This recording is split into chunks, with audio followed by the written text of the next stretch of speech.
कि चलो मैं तीर्थाटन कर आऊं, भ्रमण कर आऊं। फिर मन में विचार किया, बोले अगर मैं भ्रमण करने के लिए चला जाऊंगा तो इस आश्रम की व्यवस्था कैसे चलेगी।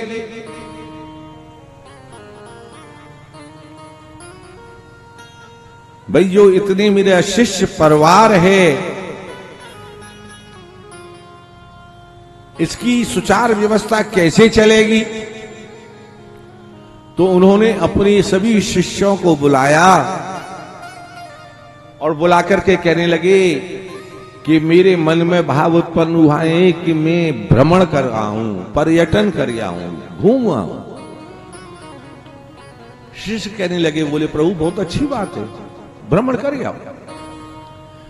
बोले अच्छी तो बात है, मगर मेरे मन में एक चिंता है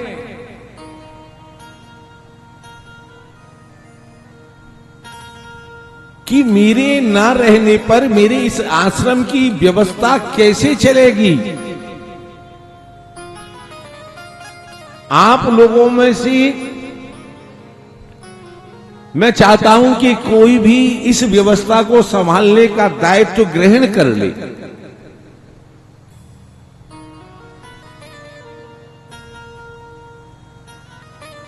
सभी शिष्य चुप, मन में सोचने लगे, बोले जो गुरुजी के पास है वो हमारे पास कहां है। गुरुजी के पास तो भीड़ इकट्ठी होती है, कोई फल लाता है, कोई फूल लाता है, कोई मेवा लाता है, कोई कुछ लाता है, और वो जो आता है उससे हमारा सबका उदर पूर्ति का साधन बन जाता है। लेकिन हमारे पास तो ऐसा कुछ है ही नहीं जो कोई हमारे पास आए।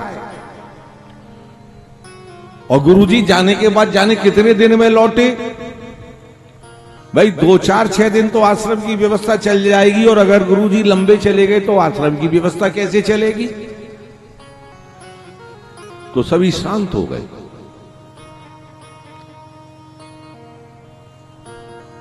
गुरुजी ने फिर कहा कि भाई मेरी इच्छा है पर्यटन की, क्या मैंने तुमको सबको यही शिक्षा दी। क्या तुम मेरे उद्देश्य में कोई भी सहयोग नहीं कर सकते।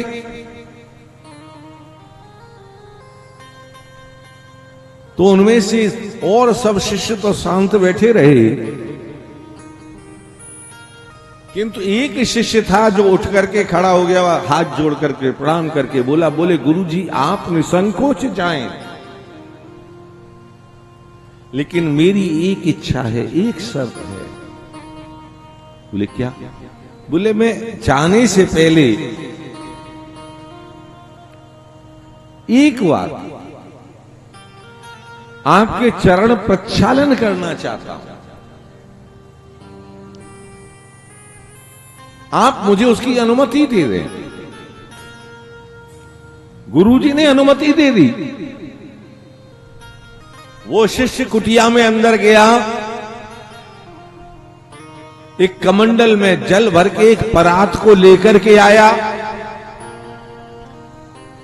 और आकर के गुरुजी से निवेदन किया। बोले गुरुजी, बोले हां। बोले अपने चरण दोनों इस परात में रख दो।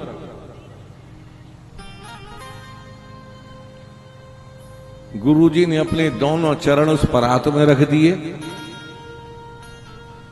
उस शिष्य ने उस कमंडल के जल से गुरुजी के चरणों को प्रक्षालित किया, चरण धोए,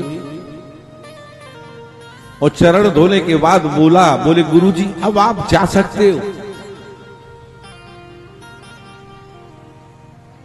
सभी शिष्य सोचने लगे, बोले कैसा मूर्ख है,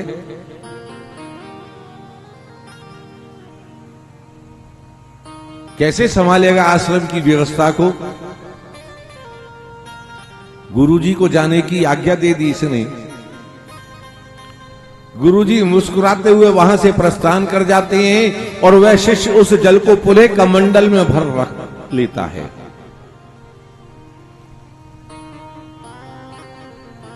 और कमंडल में जल भरने के बाद गुरुजी का जो आसन था, उस आसन के नीचे उसने अपना आसन डाल लिया। अब आश्रम में जो आगंतुक थे, जो अपनी समस्या लेकर के आते थे गुरुजी के पास, तो गुरुजी उनकी समस्याओं का समाधान करते थे। अब उस शिष्य के पास समाधान करने का कोई साधन नहीं था, सिर्फ एक ही साधन था कि जो भी आकर के समस्या सामने रखता, वो शिष्य उस कमंडल के जल में से थोड़ा सा जल उसे दे देता और कह देता, बोले ले जाओ। किसी से कह देता इसको तुम सभी पी लेना, तुम्हारा सबका कल्याण हो जाएगा। किसी से कह देता इसको अपने घर में छिड़क देना, तुम्हारे सारे संकट दूर हो जाएंगे। ऐसे वो जल से ही गुरु के उस आश्रम में आने वाले जो आगंतुक थे, उन सबका कल्याण उस जल से करने लगा। और करते करते वो जल वाले बाबा के नाम से प्रसिद्ध हो गया।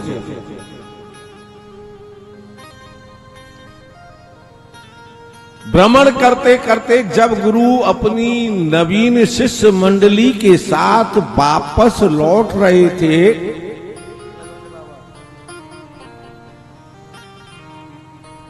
आश्रम के बहुत नजदीक आ चुके थे, तभी अकस्मात उनका स्वास्थ्य खराब हो गया।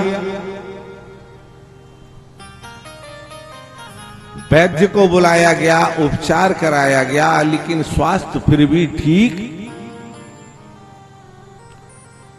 तो वो शिष्य मंडली जो थी बड़ी चिंतातुर होने लगी। बोले हमारे गुरुजी अस्वस्थ हो गए हैं, क्या करें।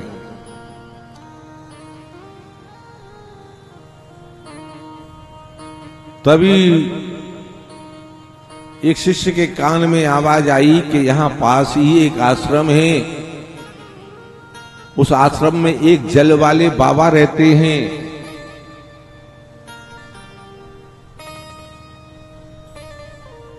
और वो जल देते हैं, उनके जल मात्र से ही समस्त प्रकार की समस्याओं का समाधान हो जाता है। तो उनमें से 2-3 शिष्य जो थे वो उस आश्रम में पहुंचे। आश्रम में जाकर के वो शिष्य बैठा हुआ था। गुरुजी के आश्रम के बगल में उसने दूसरा अपना आश्रम बना लिया था और वहां से ही वो अपने गुरु के आश्रम का भी पूर्ण देखभाल व्यवस्था करता था।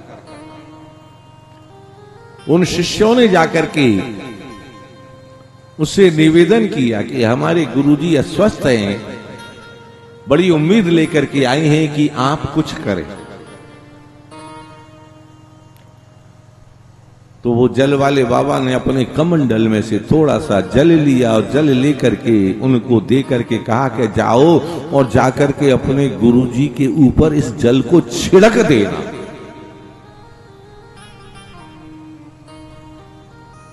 वो शिष्य आए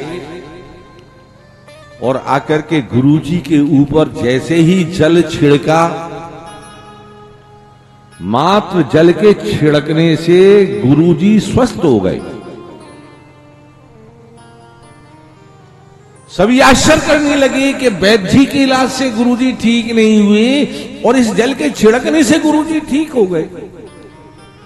और गुरुजी कहने लगे, भाई ये जल तुम कहां से लाए? तो वो शिष्य बोले प्रभु, पास ही एक आश्रम में जल वाले बाबा रहते हैं, उनके पास हम गए थे, उन्होंने हमें ये जल दिया था जो लाकर के हमने आपको समर्पित किया। अब गुरुजी के मन में जिज्ञासा उत्पन्न हुई कि ऐसा बाबा जो जल से ही सब कुछ ठीक कर देता है, तो मुझे चल करके दर्शन करने चाहिए।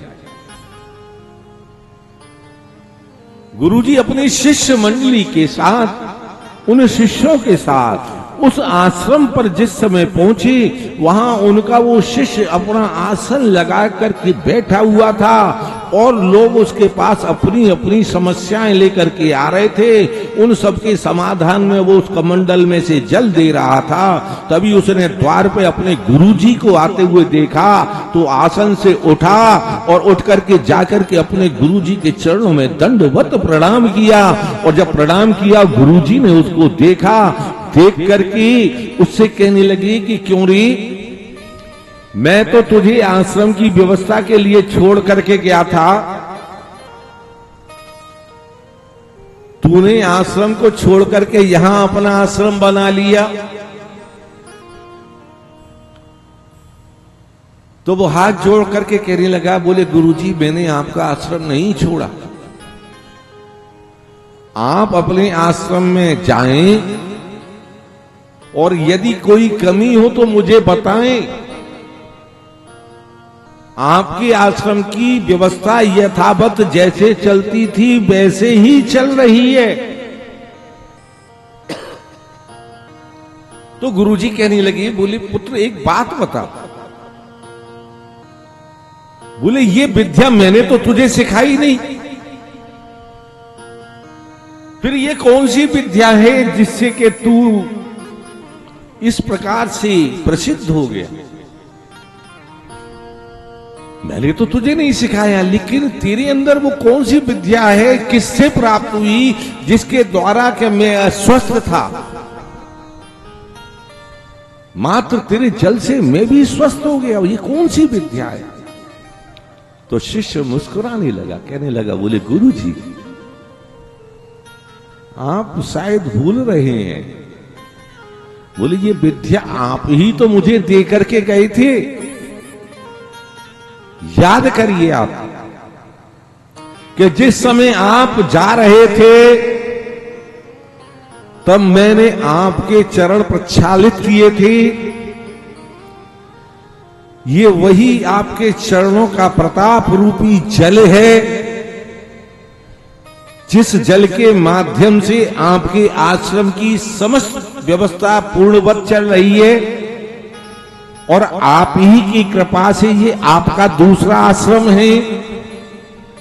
मैं शिष्य हूं, उस स्थान पर तो गुरु का स्थान है, मैं वहां तो बैठ नहीं सकता, इसलिए आपकी कृपा से ये स्थान मुझे प्राप्त हुआ है, ये आप ही की कृपा है।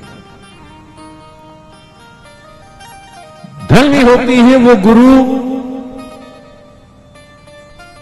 शिष्य तो बहुत होते हैं, मगर उन शिष्यों के समूह में से एक आध ही कोई ऐसा शिष्य होता है जो गुरु के नाम को रोशन करता है। और तूने अजब रचा भगवान खिलौना माटी का, तूने अजब रचा भगवान खिलौना माटी का। वो तूने अजब रचा भगवान खिलौना माटी का, तूने अजब रचा भगवान खिलौना माटी का। माटी का ये माटी का, माटी का रे माटी का, ओ माटी का ये माटी का, माटी का रे माटी का। तूने अजब रचा भगवान खिलौना माटी का, तूने अजब रचा भगवान खिलौना माटी का।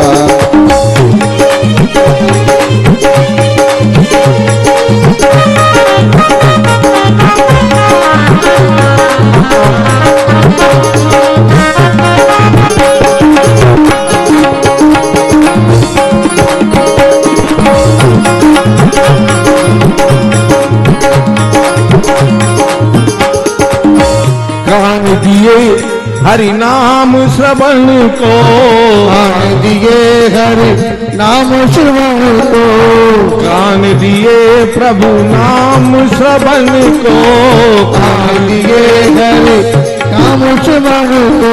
मुख से कर गुणगान खिलौना माटी का, अजब रचा भगवान खिलौना माटी का। अजब रचा भगवान खिलौना माटी का।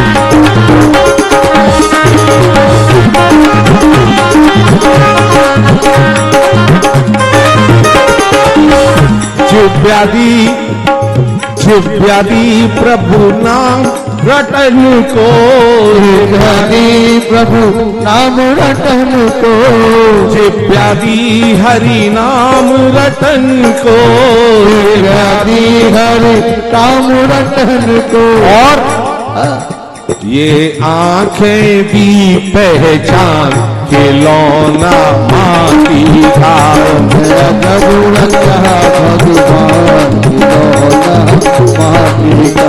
तुम्हें अजब रचा भगवान खिलौना माटी का, अजब रचा भगवान खिलौना माटी का।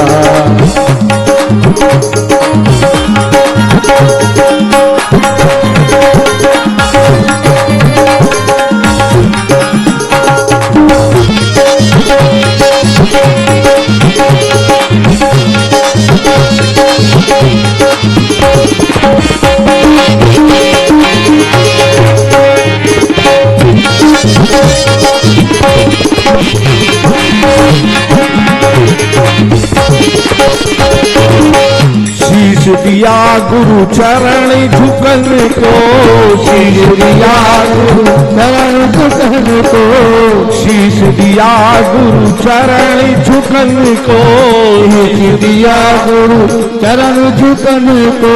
हाथ खिलौना माटी का, तुम्हें अजब रचा भगवान खिलौना माटी का, तुम्हें अजब रचा भगवान खिलौना माटी का, तुम्हें अजब रचा भगवान खिलौना माटी का, तुम्हें अजब रचा भगवान खिलौना माटी का।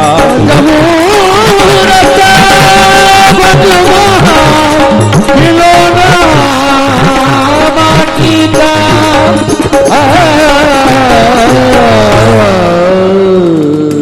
हर हर हर महादेव।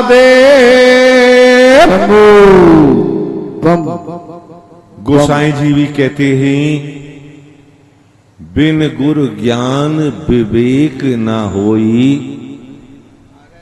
और राम कृपा बिन सुलभ न सोही। बिना गुरु के ज्ञान की प्राप्ति नहीं होती, और आज के समय में सदगुरु की प्राप्ति होना भी बड़ा दुर्लभ है। भीड़ तो बहुत है गुरुओं की,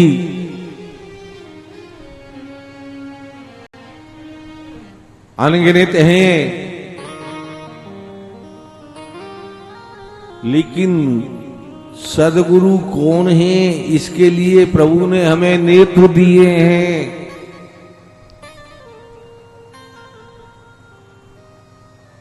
गांव की कहावत है कि पानी पीवे छान की, और गुरु बनावे जान के। कि हम जिसको गुरु बना रहे हैं कि क्या वह इस योग्य है। मेरे पास एक दो लोगों के भाव आए कि हम आपसे गुरु दीक्षा लेना चाहते हैं।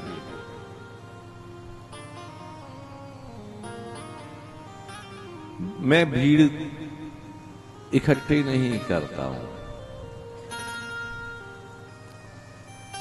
संसार है, चला चली का मेला है। ऐसा मुझ में क्या गुण है जो आप मुझे गुरु के रूप में देखना चाहते हो?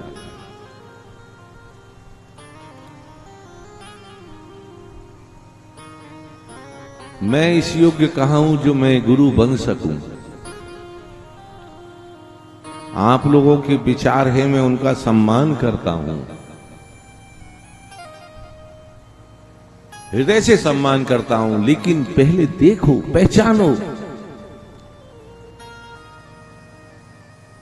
आंखें दी पहचान, पहले पहचानो कि क्या ये इस योग्य हैं कि जो हम इनको सम्मान देना चाहते हैं, क्या उस सम्मान के जे अधिकारी हैं? जब तुम्हारे अंतःस्थल से स्वीकृति मिले तब आगे कदम बढ़ाना चाहिए। आज के समय में तो आप एक बार जरा प्रस्ताव रखिएगा कि साहब हमें दीक्षा लेनी है, तो वो तुरंत स्वीकृति दे देते हैं और हजारों लोगों की भीड़ उनसे दीक्षा लेने के लिए तैयार हो जाती है। जय जय राधे। हमें भीड़ नहीं चाहिए, क्योंकि उन गुरुजी के पास भीड़ तो बहुत थी, लेकिन जब वो भ्रमण के लिए निकले तो उस भीड़ में केवल एक अकेला शिष्य था जिसने गुरु के सम्मान के लिए अपने आप को समर्पित कर दिया था।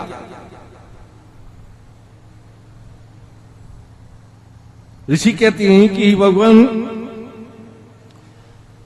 हम नंदीश्वर शिवलिंग के बारे में आपने जो कहा उसके विषय में जानना चाहते हैं। सूजी कहने लगी कि हे ऋषियों, रेवा नदी के किनारे चारों वर्णों के द्वारा सेवित एक कर्णिका नामक नगरी है।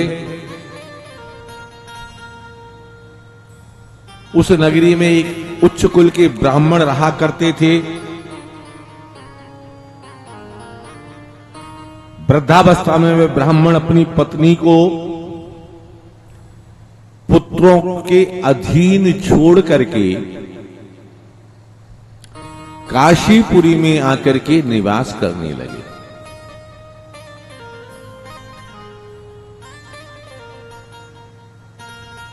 समय आने पर उन्होंने अपने शरीर को त्याग दिया।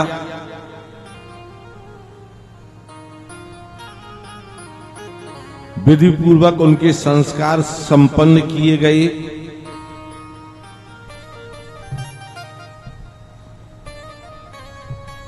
पत्नी ने जब पति की मृत्यु का समाचार सुना